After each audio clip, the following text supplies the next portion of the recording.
जय माता दी दोस्तों, तो चलिए कहानी को शुरू करते हैं। रत्नगढ़ का राजा था भीमसेन, एक ऐसा शासक जो अपनी ताकत और संपत्ति पर बेहद घमंड करता था। उसके पास सब कुछ था, सोने के महल, रेशमी पर्दे, सैकड़ों दास दासियां और अनगिनत रूपवती स्त्रियां, लेकिन फिर भी उसका मन कभी नहीं भरता था। राजा को न केवल राज करना पसंद था, बल्कि हर सुंदर स्त्री पर अधिकार जमाना उसकी आदत बन चुकी थी। वह मानता था कि उसके राज्य की हर चीज, यहाँ तक कि किसी की पत्नी भी उसकी संपत्ति है। महल में रात दिन मदिरा की महक और संगीत की धुन गूंजती रहती। दरबार के कवि और नर्तक राजा की प्रशंसा में गीत गाते और राजा उनके शब्दों में खोकर अपनी हवस को प्रेम का नाम देता। पर उसी राज्य के एक छोटे से गांव में एक साधारण इंसान रहता था, जिसका नाम आरव था। आरव मेहनती, ईमानदार और सीधे स्वभाव का था। वह अमीर नहीं था, पर उसके चेहरे पर संतोष की चमक थी। उसकी पत्नी का नाम था अनन्या, जो अपने नाम की ही तरह अद्वितीय, सुंदर और सबसे बढ़कर बहुत चतुर और समझदार थी। गांव में हर कोई कहता, आरव भले ही गरीब हो, पर उसकी पत्नी अनन्या के जैसा बुद्धि किसी के पास नहीं है। अनन्या अपने पति से बहुत प्रेम करती थी, लेकिन उसका दिल हमेशा राजा भीमसेन की हवस के डर से कांपता रहता था। एक दिन राजा अपने शिकार के सफर पर निकला। जंगल से होते हुए उसका काफिला उस गांव में आ पहुंचा जहां आरव और अनन्या रहते थे। राजा को प्यास लगी तो उसने पास के कुएं पर रुककर पानी पिया। संयोग से वहीं अनन्या भी पानी भरने आई हुई थी, और जैसे ही राजा भीमसेन की नजर उस पर पड़ी, वह पल भर के लिए ठहर गया। अनन्या का चेहरा पसीने से भीगा हुआ था, पर उस पर एक अद्भुत मासूमियत चमक रही थी। उसके बालों से टपकती बूंदें सूरज की रोशनी में जैसे मोती जैसी लग रही थी। राजा भीमसेन ने मन ही मन कहा, ऐसी रूपवती स्त्री तो मेरे महल में होनी चाहिए। उसने अपने एक सैनिक से पूछा, यह स्त्री कौन है? सिपाही ने झुककर कहा, महाराज, यह सुनार आरव की पत्नी है। राजा भीमसेन के चेहरे पर एक शैतानी मुस्कान फैल गई। सुनार की पत्नी? अब सुनार को राजा का मेहमान बनना होगा। उसी शाम गांव में हड़कंप मच गया जब महल से दूत आए। उन्होंने घोषणा की, राजा भीमसेन ने आदेश दिया है कि सुनार आरव कल दरबार में उपस्थित हो, उसे विशेष इनाम दिया जाएगा। इतना सुनकर आरव घबरा गया, क्योंकि उसने कभी महल का मुंह तक नहीं देखा था। अनन्या ने अपने पति की आंखों में डर देखा तो उसे सांत्वना देते हुए मुस्कुराकर कहा, डरो मत, राजा का बुलावा शायद तुम्हारे परिश्रम का फल हो। लेकिन अंदर ही अंदर वह जानती थी कि यह बुलावा किसी बुरे इरादे का संकेत है। वह रात भर सोचती रही। राजा की आंखों में जो चमक थी, वह सिर्फ प्यास की नहीं थी, वह हवस की आग थी। अगले दिन आरव नए कपड़े पहनकर दरबार में पहुंचा। राजा भीमसेन अपने भव्य सिंहासन पर बैठा हुआ था और उसके बगल में मंत्री और सैनिक खड़े थे। राजा ने मुस्कुराते हुए कहा, अरे आरव, सुना है तू बहुत मेहनती सुनार है, तेरे हाथों में तो जादू है। आरव ने झुककर बड़ी विनम्रता से कहा, महाराज, यह सब आपकी दया है। राजा भीमसेन ने अपनी योजना बताते हुए कहा, मैं चाहता हूँ कि तू मेरे लिए एक खास सोने का घड़ा बनाए, एक ऐसा सोने का घड़ा जिसमें कभी भी दरार न आए और जिसकी मजबूती कभी कम न हो। आरव ने सिर झुकाकर आदेश स्वीकार किया। जैसा आदेश महाराज। राजा ने उसे कुछ सोना चांदी देकर विदा कर दिया और एक शर्त रखी। शर्त यह थी कि जब तक सोने का घड़ा तैयार न हो, आरव दरबार के पास ही रहेगा। आरव ने अनजाने में सिर हिला दिया। राजा का इरादा साफ था, जब तक आरव दरबार में कैद रहेगा, अनन्या गाँव में अकेली रहेगी। दोस्तों, कहते हैं कि जिस इंसान के सिर पर हवस सवार हो जाती है, उसे अच्छा बुरा, उचित अनुचित कुछ दिखाई नहीं देता। उसी रात राजा भीमसेन ने अपने भरोसेमंद सैनिकों को आदेश दिया, कल रात तुम लोग गांव जाओ और उस सुनार की पत्नी को महल में बुला कर लाओ। उससे कह देना कि राजा ने उसे इनाम देने के लिए बुलवाया है। पर राजा यह नहीं जानता था कि अनन्या केवल सुंदर नहीं है, बल्कि अत्यधिक चालाक भी है। रात के समय जब सैनिक आए तो अनन्या ने उन्हें दूर से ही आते देख लिया। उसने तुरंत दरवाजे के पास जल रहे मिट्टी के तेल के दीपक को बुझाकर अंधेरा कर दिया और खुद एक पर्दे के पीछे जाकर छुप गई। सैनिकों ने दरवाजा खटखटाया और कहा, राजा का आदेश है, हमारे साथ चलो। अनन्या ने अंदर से अपनी आवाज बदल कर पूछा, राजा ने क्या कहा है? किस इनाम की बात कर रहे हो? एक सैनिक ने उत्तर दिया, राजा ने कहा है कि तेरे पति के काम से खुश होकर वह तुझे महल में बुला रहे हैं। अनन्या ने धीरे से कहा, ठीक है, मैं आती हूँ, पर मेरी एक शर्त है। सैनिकों ने हैरान होकर पूछा, कौन सी शर्त? अनन्या ने कहा, राजा के दरबार में वैसे ही जाऊंगी जैसे कोई रानी जाती है, पूरे श्रृंगार में, लाल जोड़े में और अपनी चुनरी से चेहरा ढककर। कल सूर्योदय होते ही आना। सैनिकों ने सोचा यह कोई बड़ी बात नहीं है। उन्होंने हामी भरी और लौट गए। लेकिन उसी रात अनन्या ने एक अद्भुत योजना बना ली थी। सुबह होने से पहले अनन्या अपनी पड़ोसन एक लगभग अंधी वृद्धा के पास गई। उसने उनसे निवेदन किया, माँ, राजा ने मुझे बुलाया है, लेकिन मैं जाने से डरती हूँ। तुम मेरी जगह यह लाल जोड़ा पहन लो और बस राजा के सामने जाकर सिर झुका लेना, बाकी मैं संभाल लूंगी। बूढ़ी औरत ने हंसकर कहा, बेटी, तेरी बुद्धि तो किसी रानी जैसी है। चल, मैं तेरे लिए इतना कर दूंगी। सुबह जब सैनिक आए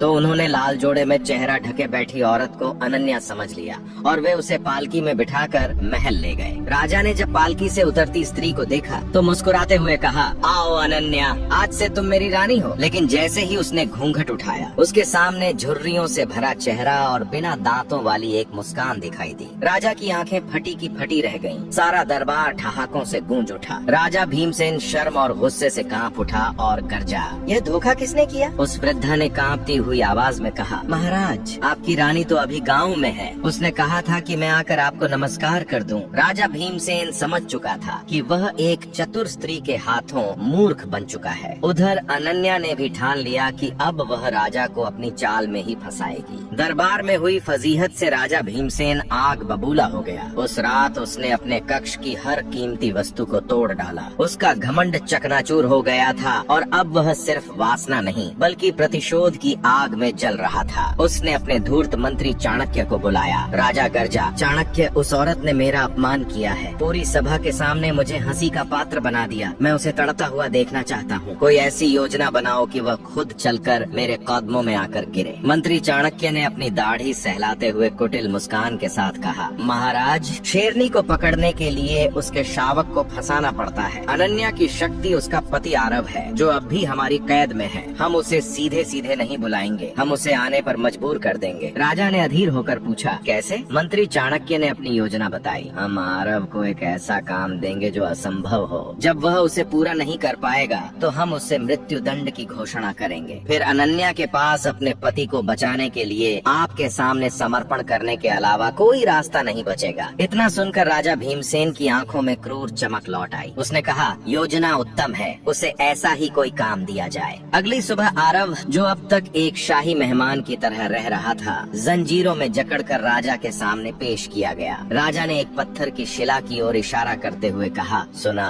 तेरी कारीगरी की बहुत प्रशंसा सुनी है। अब हम तेरी असली परीक्षा लेंगे। तुझे इस पत्थर की शिला को सोने की तरह गूंथकर एक पतली लचीली रस्सी बनानी है, ऐसी रस्सी जिसे गांठ भी लगाई जा सके। इसके लिए हम तुझे 7 दिन का समय देते हैं। अगर तू सफल रहा तो तुझे मुंह मांगा इनाम मिलेगा और अगर नहीं तो तेरा सिर धड़ से अलग कर दिया जाएगा। इतना सुनकर आरव के पैरों तले जमीन खिसक गई। पत्थर से रस्सी बनाना, यह तो असंभव था। आरव ने गिड़गिड़ाकर कहा, महाराज, यह अन्याय है। पत्थर से रस्सी कोई कैसे बना सकता है? राजा दहाड़ा, चुप रहो, राजा का अंतिम आदेश होता है, ले जाओ इसे। तो इन सैनिक आरव को घसीटते हुए एक काल कोठरी में ले गए और उस पत्थर की शिला को भी वहीं पटक दिया। आरव को समझ आ गया कि यह सोने का घड़ा बनाने का बहाना नहीं बल्कि उसे और अनन्या को फंसाने का एक भयानक जाल था। उसी दिन राजा भीमसेन का एक दूत अनन्या के पास यह संदेश लेकर पहुंचा, तुम्हारे पति को एक विशेष कार्य दिया गया है। यदि वह 7 दिनों में पत्थर की रस्सी नहीं बना सका तो उसे मौत की सजा दी जाएगी। हाँ, अगर तुम राजा की सेवा में महल आने के लिए तैयार हो तो तुम्हारे पति की जान बख्श दी जाएगी। दूत के शब्द अनन्या के कानों में पिघले हुए शीशे की तरह उतर गए। उसे पता था कि राजा अब किसी भी हद तक जा सकता है। आरव काल कोठरी में निराशा में डूबा बैठा था। वह अपनी मौत से नहीं बल्कि अनन्या की सुरक्षा को लेकर चिंतित था। वह जानता था कि अनन्या उसे बचाने के लिए कुछ भी कर सकती है, शायद राजा भीमसेन के सामने झुक भी जाए। दोस्तों, कहते हैं कि जब इंसान चारों तरफ से मुसीबत से घिर जाता है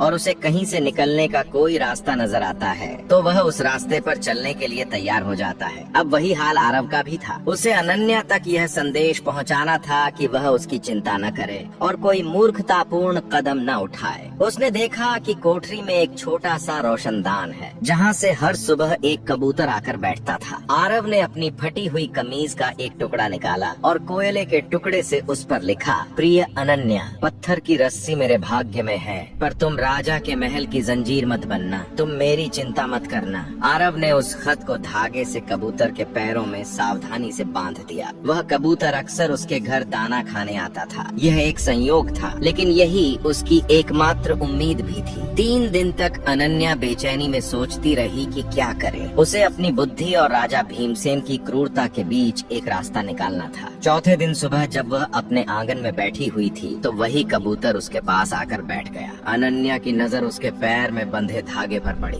उसने कांपते हाथों से उसे खोला और आरव का संदेश पढ़ा। संदेश पढ़ते ही उसकी आंखों से आंसू बह निकले, लेकिन अगले ही पल उसके चेहरे पर एक दृढ़ निश्चय की कठोरता आ गई। आरव ने उसे रास्ता दिखा दिया था। अब उसे केवल अपने पति को बचाना ही नहीं था, बल्कि राजा के अहंकार को भी तोड़ना था। अब यह लड़ाई सिर्फ एक पति पत्नी की नहीं, बल्कि न्याय और अन्याय की बन चुकी थी। उसने मन ही मन सोचा, राजा भीमसेन, तुमने पत्थर की रस्सी मांगी है, मैं तुम्हें ऐसी रस्सी दूंगी जिसे तुम जीवन भर नहीं भूल पाओगे। अनन्या उठी और सीधे गांव के मुखिया और अन्य सम्मानित बुजुर्गों के घर की ओर चल पड़ी। उसके दिमाग में एक ऐसी योजना आकार ले रही थी जो या तो उसे आरव को बचा सकती थी या पूरे गांव को राजा के क्रोध का भागी बना सकती थी। अनन्या जब गांव के मुखिया और 5 सबसे सम्मानित बुजुर्गों की चौपाल पर पहुंची तो उसके चेहरे पर डर नहीं बल्कि एक शांत आत्मविश्वास था। बुजुर्गों ने जब राजा के दूत की बात सुनी तो वे सहम गए। मुखिया ने चिंता से कहा, बेटी, यह तो अनर्थ है। राजा से बैर लेकर हम मारे जाएंगे, वह पूरे गांव को उजाड़ देगा। अनन्या ने सिर झुकाकर कहा, मैं यहाँ आपसे राजा से लड़ने के लिए कहने नहीं आई हूँ, बल्कि न्याय मांगने का सही तरीका पूछने आई हूँ। हमारा धर्म कहता है कि राजा की आज्ञा का पालन करना प्रजा का कर्तव्य है ना? सभी ने सहमति में सिर हिलाया। अनन्या ने अपनी बात आगे बढ़ाई, तो मेरे पति आरव राजा के एक सच्चे सेवक होने के नाते उनकी हर आज्ञा का पालन करना चाहते हैं। वह पत्थर की रस्सी बनाने के लिए दिन रात एक कर देंगे, पर एक समस्या है। एक बुजुर्ग ने पूछा, कैसी समस्या? अनन्या ने बड़ी ही मासूमियत से कहा, आरव एक साधारण सुनार है। उसने आज तक सिर्फ सोना देखा है, उसे पिघलाया है और उसे आकार दिया है। उसने अपने जीवन में कभी पत्थर की रस्सी नहीं देखी। वह जानता ही नहीं कि वह दिखती कैसी है, कितनी मोटी होती है या कितनी मजबूत होती है। वह राजा को कोई साधारण वस्तु बनाकर उनका अपमान नहीं करना चाहता। मुखिया ने उलझन में कहा, तो तुम क्या कहना चाहती हो बेटी? साफ साफ बताओ। अनन्या ने अपनी योजना का अंतिम पत्ता खोला। हम सब मिलकर राजा को एक विनम्र पत्र भेजेंगे। हम उसमें कहेंगे कि महाराज, हमारा सुनार आपकी आज्ञा पूरी करने के लिए तैयार है, पर वह सर्वश्रेष्ठ वस्तु बनाना चाहता है। कृपा करके आप अपने शाही खजाने से या अपने पूर्वजों के संग्रह से पत्थर की रस्सी का एक छोटा सा नमूना भिजवा दें। बस 1 हाथ लंबा टुकड़ा ही काफी होगा, ताकि आरव उसे देखकर उसकी बनावट को समझकर आपके लिए हूबहू वैसी ही रस्सी बना सके। इतना सुनते ही चौपाल में सन्नाटा छा गया। फिर एक बुजुर्ग के चेहरे पर मुस्कान आई और देखते ही देखते सभी के चेहरे खिल उठे। मुखिया ने खड़े होकर अनन्या के सिर पर हाथ रखा और कहा, बेटी, आज तुमने साबित कर दिया कि असली ताकत तलवार में नहीं बुद्धि में होती है। हम तुम्हारे साथ हैं। पत्र भी तैयार किया जाएगा। 2 दिन बाद राजा भीमसेन अपने खचाखच भरे दरबार में बैठा हुआ था। वह अपने मंत्रियों से डींगे हाँक रहा था। देखा, उस घमंडी औरत का कोई जवाब नहीं आया। अब बस 2 दिन और, फिर उस सुनार का सिर कटेगा और उसकी पत्नी खुद मेरे पैरों में आकर गिरेगी। दरबारी राजा की हाँ में हाँ मिला रहे थे। तभी एक दूत गांव से पत्र लेकर पहुंचा। राजा ने हंसते हुए पत्र लिया और उसे जोर जोर से पढ़ने लगा, ताकि सभी उसकी जीत का तमाशा देख सकें। उसमें लिखा था, आदरणीय महाराज भीमसेन, रत्नगढ़ की प्रजा आपके चरणों में प्रणाम करती है। राजा की मुस्कान और चौड़ी हो गई। आपके आदेशानुसार आपका सेवक सुनार आरव पत्थर की रस्सी बनाने के लिए पूरी तरह से तैयार है। वह आपके लिए दुनिया की सबसे उत्तम रस्सी बनाना चाहता है, ताकि राज्य का नाम रोशन हो। पर एक छोटी सी विनती है। यहाँ पहुँचकर राजा थोड़ा रुका। उसने आगे बढ़ाया, क्योंकि हमारे गाँव में किसी ने आज तक पत्थर की रस्सी नहीं देखी, इसलिए हम आपसे विनम्र निवेदन करते हैं कि आप अपनी शाही कार्यशाला से उस रस्सी का एक पुराना नमूना भेज दें। आपका सेवक उसे देखकर आपकी इच्छा के अनुसार ही नई रस्सी बना देगा। हमें विश्वास है कि आपके महान राज्य में ऐसी असाधारण वस्तु का नमूना जरूर होगा। जैसे ही राजा भीमसेन ने पत्र खत्म किया, पूरे दरबार में एक अजीब सी खामोशी छा गई।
आदि नहीं है। याद रखना, वो तारा है जो आर्मी में कर्नल रह चुकी है। उसके फुर्ती और निशाने का कोई तोड़ नहीं है।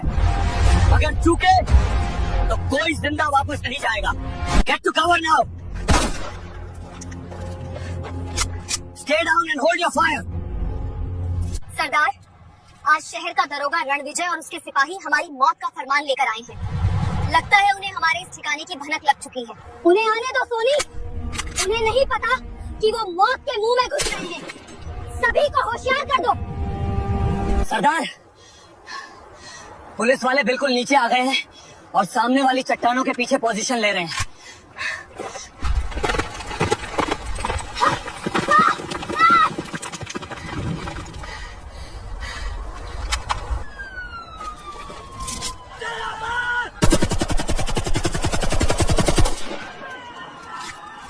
फायरिंग करो, वो सामने है। चलो चलो।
पीछे हटो, कवर फायर दो और गाड़ियों की तरफ भागो।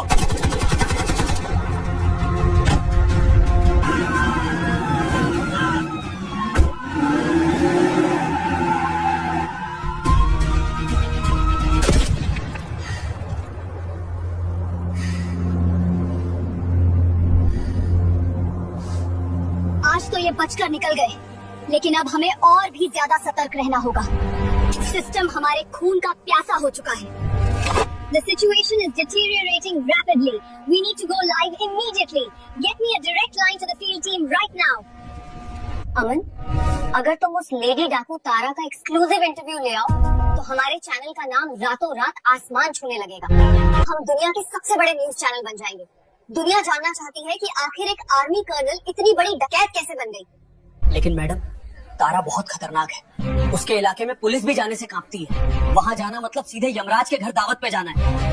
हाँ अमन, ये बात सच है और यही हमारी सबसे बड़ी स्टोरी है। जो डर गया वो पत्रकारिता में कभी नाम नहीं कमा सकता। क्या तुम ये रिस्क ले सकते हो? मैडम, डर तो बहुत लग रहा है, लेकिन मैं जाऊंगा। मैं दुनिया के सामने तारा का सच लेकर आऊंगा।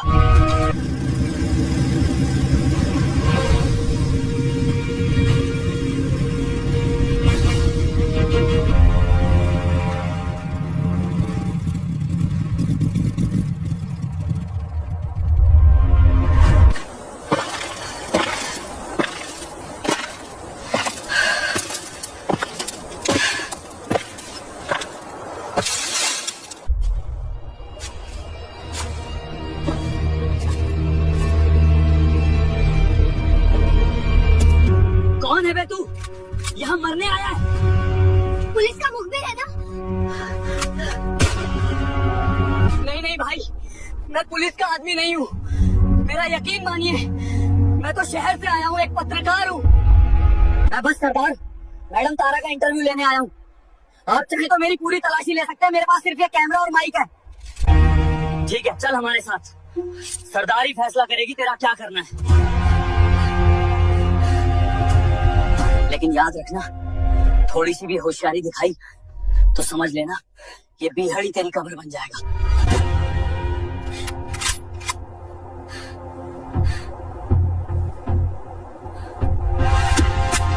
कौन है ये?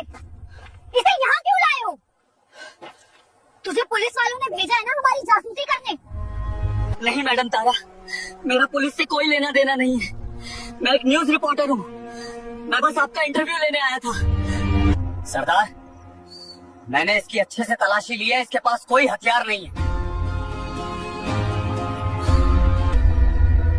ठीक है, बता क्या जानना है तुझे? क्या काम है तेरा मेरे पास? मैडम, मैंने सुना है कि आप कभी देश की शान थी। आप आर्मी में एक बहुत काबिल कर्नल थे। फिर अचानक ऐसा क्या तूफान आ गया कि एक कर्नल को ये बंदूकें उठानी पड़ी और डकैत बनने के लिए मजबूर होना पड़ा? ये सब कैसे हुआ? तो सुन पत्रकार, सुन कि ये सब मेरे साथ कैसे हुआ। मैं और मेरे माता पिता एक बहुत ही गरीब परिवार के थे। हम गांव के बाहर एक छोटी सी झोपड़ी में रहते थे। बचपन से ही मैं बहुत शरारती थी, लेकिन जब मैं थोड़ी बड़ी हुई तो मैंने आर्मी में जाने का सपना देखा। देश की सेवा करने का जुनून मेरे खून में दौड़ता था। तू लड़की है, फौजी कैसे बनेगी? ये सब दौड़ भाग छोड़ और चुपचाप घर का काम सीख। कल को तेरी शादी भी करनी है। नहीं, मेरी बेटी अपने सपने पूरे करेगी। तू सिर्फ अपनी तैयारी पे ध्यान दे बेटा। घर का काम मैं और तेरी माँ मिलके संभाल लेंगे। रुकना नहीं है तारा, एक कदम और। जब तक जान है, रुकना नहीं है। ऐ लड़की रुक, इतना दौड़ भाग मत कर। तुझे आर्मी में कौन भर्ती करेगा? तेरी औकात सिर्फ खेत में काम करने और घर के बर्तन मांजने की है। मेरी औकात मेरी मेहनत तय करेगी ठाकुर साहब, आपका पैसा नहीं। मेरा सपना है और मेरी मेहनत एक दिन मुझे सफलता जरूर दिलाएगी। You can not stop me, no matter what you do.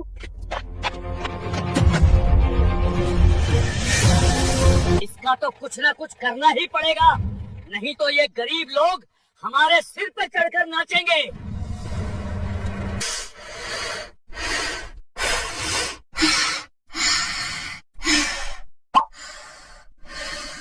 बाबूजी, मैंने पेपर पास कर लिया।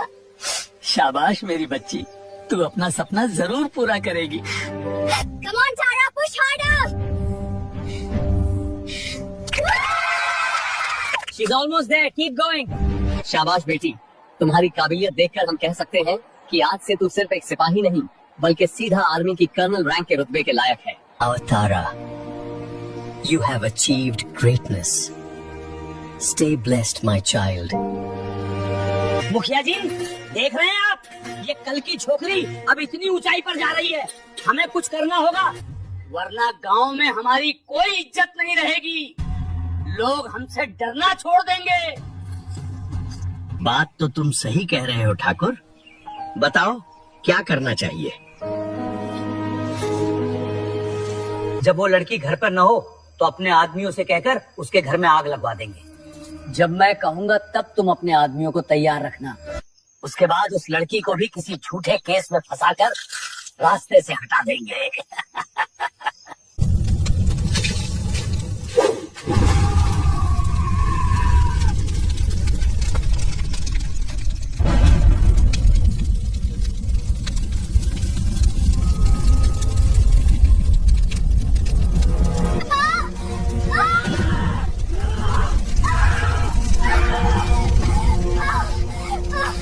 बाबूजी, बेटी मत जाओ, आग बहुत भयंकर है, तू भी जल जाएगी। मैं बेबस होकर चीखती रही, तड़पती रही और मेरी आंखों के सामने मेरे जन्म देने वाले माता पिता।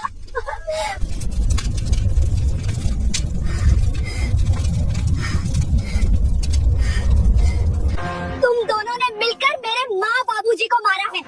मैं तुम दोनों को जिंदा नहीं छोड़ूंगी। Struggle all you want, it won't change anything. क्या है?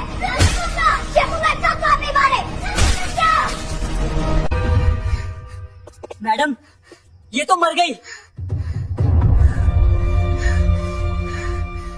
काम हो गया ठाकुर साहब, वो मर चुकी है। इसे यहाँ से ले जाओ, इसे यहाँ से ले जाओ। हो गया काम, बहुत अच्छे, कोई शक नहीं करेगा। चलो अब इसे यहाँ से ले चलते हैं, जल्दी करो। और इस घने जंगल की घाटियों में लाकर ऊपर से नीचे फेंक दिया, ताकि चील कौवे मुझे खा जाएं और किसी को मेरी लाश भी न मिले।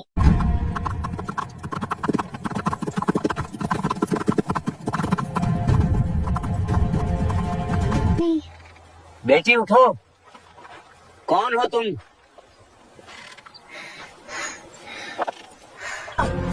ये तो बेहोश है, जल्दी पानी लाओ।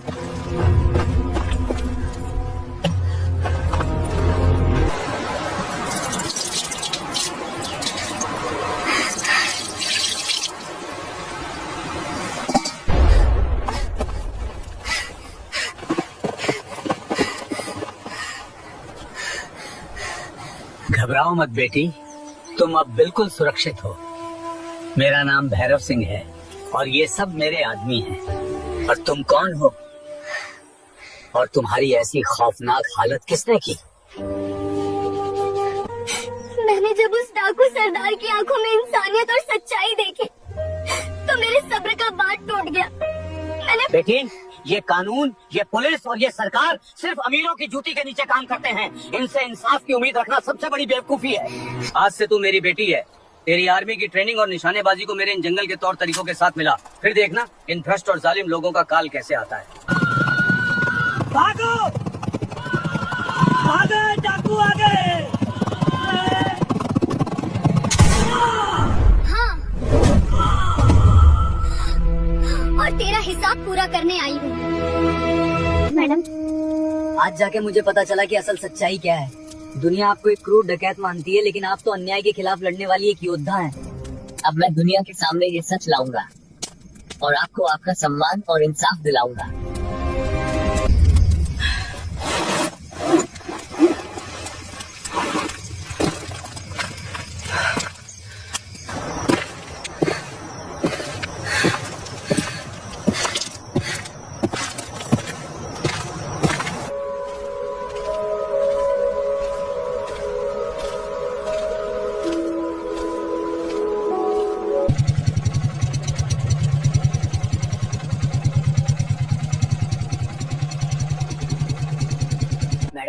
मैडम, हम सब क्या समझ रहे थे और सच्चाई कुछ और ही निकली। मैडम, हमें ही दुनिया को ये दिखाना पड़ेगा कि वो बागी कर्नल बिल्कुल सही थी। मैं समझती हूँ। ये सच्चाई है और हमें इसके लिए लड़ना होगा।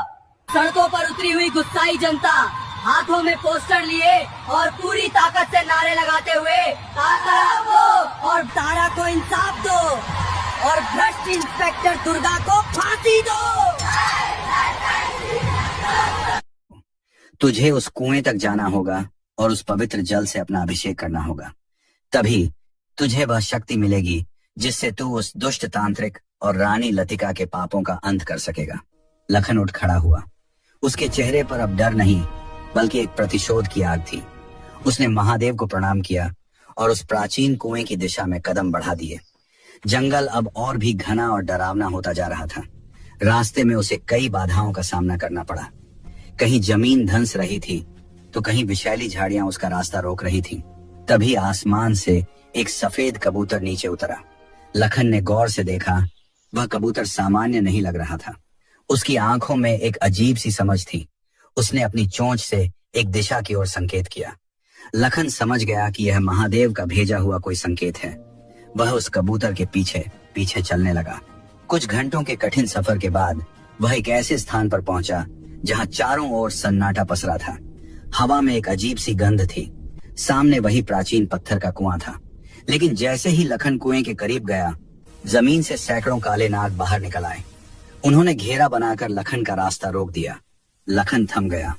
उसके मन में एक विचार आया, ये नाग दुश्मन नहीं बल्कि उसकी माँ के रक्षक हो सकते हैं। उसने अपनी आंखें बंद की और अपनी माँ को याद किया।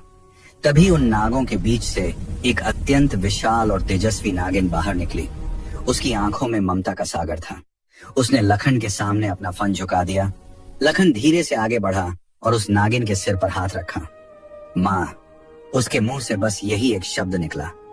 नागिन की आंखों से आंसू छलक पड़े। लखन ने कुएं से पानी निकाला और उस जल को अपने ऊपर छिड़का। अचानक जंगल में बिजली कड़की और एक तेज रोशनी फैली। लखन को महसूस हुआ कि उसके भीतर एक असीम ऊर्जा का संचार हो रहा है। अब लखन को पता था कि उसका अगला गंतव्य महेशमती का वह राजमहल है जहां उसकी असली माँ का हक छीना गया था और जहां वह तांत्रिक आज भी अपनी काली शक्तियों के साथ मौजूद था। प्राचीन कुएं का जल शरीर पर पड़ते ही लखन को एक अद्भुत शक्ति का अनुभव हुआ। उसकी इंद्रियां तीक्ष्ण हो गई थी और उसे जंगल की सरसराहट में भी गुप्त संदेश सुनाई देने लगे थे। वह विशाल नागिन जो उसकी माँ का शापित रूप थी, अपनी पूंछ से भूमि पर एक दिशा की ओर संकेत कर रही थी। लखन समझ गया कि अब समय आ गया है कि वह उस महल की ओर प्रस्थान करे जहां उसके अस्तित्व को मिटाने की कोशिश की गई थी। सफेद कबूतर अब भी उसके सिर पर मंडरा रहा था। लखन ने अपनी माँ के नागिन रूप को नमन किया और भारी मन से कहा, माँ, मैं प्रतिज्ञा करता हूँ कि जब मैं अगली बार लौटूंगा तो आप इस रूप में नहीं बल्कि अपने असली रानी के रूप में मेरा स्वागत करेंगी। नागिन ने अपना फन धीरे से हिलाया, मानो उसे आशीर्वाद दे रही हो। लखन ने जंगल से निकलकर महिष्मती साम्राज्य की सीमा में प्रवेश किया। जैसे जैसे वह राजधानी के करीब पहुंच रहा था, उसे लोगों के चेहरों पर डर और उदासी दिखाई दी। राजा जयसिंह अब वृद्ध हो चुके थे और पूरा शासन वास्तव में रानी लतिका और उसकी कुटिल माँ माया के हाथों में था। प्रजा करों के बोझ और तांत्रिक जिब्रान के खौफ से दबी हुई थी। जिब्रान वही तांत्रिक था जिसने कावेरी को शापित किया था और अब वह महल के एक गुप्त तहखाने में बैठकर अपनी काली शक्तियों को और बढ़ा रहा था। लखन ने एक साधारण राहगीर का भेष बनाया और महल के पिछले द्वार की ओर बढ़ा। वहां तैनात पहरेदारों ने उसे रोका, लेकिन जैसे ही लखन ने अपनी आंखों से उनकी ओर देखा, उसकी आंखों में चमकती उस दिव्य शक्ति ने उन्हें सम्मोहित कर दिया। वे बिना कुछ बोले पीछे हट गए। लखन महल के गलियारों से गुजर रहा था, जहां की दीवारें उसे पहचानी हुई सी लग रही थीं। उसे महसूस हो रहा था कि उसकी रगों में दौड़ रहा रक्त उसे सही दिशा में ले जा रहा है। अचानक उसे एक गुप्त कक्ष से उठती हुई धुएं की लपटें और मंत्रों के जाप की आवाज सुनाई दी। वह समझ गया कि यह जिब्रान का अड्डा है। लखन ने जैसे ही कक्ष का द्वार खोला, तांत्रिक जिब्रान चौंक कर खड़ा हो गया। उसकी आंखें अंगारे की तरह लाल थीं और चारों ओर खोपड़ियां बिखरी हुई थीं। जिब्रान ने अट्टहास करते हुए कहा, तो आखिर वह बच्चा जीवित बच ही गया। मुझे माया ने बताया था कि उस रात एक सपेरा जंगल से एक टोकरी ले गया था, पर मुझे लगा कि तू मर चुका होगा, लेकिन तू यहाँ अपनी मौत को खुद बुलाने आया है। लखन ने दृढ़ता से अपनी तलवार निकाली। मैं यहाँ मौत को बुलाने नहीं बल्कि एक शाप का अंत करने आया हूँ। जिब्रान, तूने मेरी माँ के साथ जो छल किया उसका दंड आज तुझे भुगतना होगा। जिब्रान ने हवा में हाथ लहराया और काली राख लखन की ओर फेंकी। देखते ही देखते कक्ष में भयानक काली परछाइयां नाचने लगी और लखन को चारों ओर से घेर लिया। लखन को अपनी सांस घुटती हुई महसूस हुई। तभी उसे महादेव सन्यासी के शब्द याद आए, तेरी शक्ति तेरे भीतर है, अपनी माँ के कष्ट को याद कर। लखन ने अपनी आंखें बंद की और उस क्षण को याद किया जब उसकी माँ को घायल अवस्था में जंगल में फेंक दिया गया था। उसके भीतर से एक तेज सुनहरी रोशनी फूटी जिसने उन काली परछाइयों को पल भर में भस्म कर दिया। जिब्रान घबरा गया। उसने अपनी तंत्र विद्या के सबसे खतरनाक बाण छोड़े, लेकिन लखन के पास पहुंचते ही वे फूलों की पंखुड़ियों की तरह बिखर गए।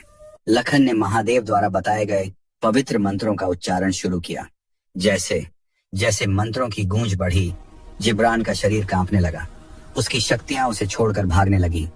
लखन ने अपनी तलवार उठाई और एक ही प्रहार में तांत्रिक के उस जादुई मटके को तोड़ दिया जिसमें उसने रानी कावेरी की आत्मा का एक अंश कैद कर रखा था। मटका टूटते ही एक तेज चीख सुनाई दी और जिब्रान का शरीर धुएं में बदल गया।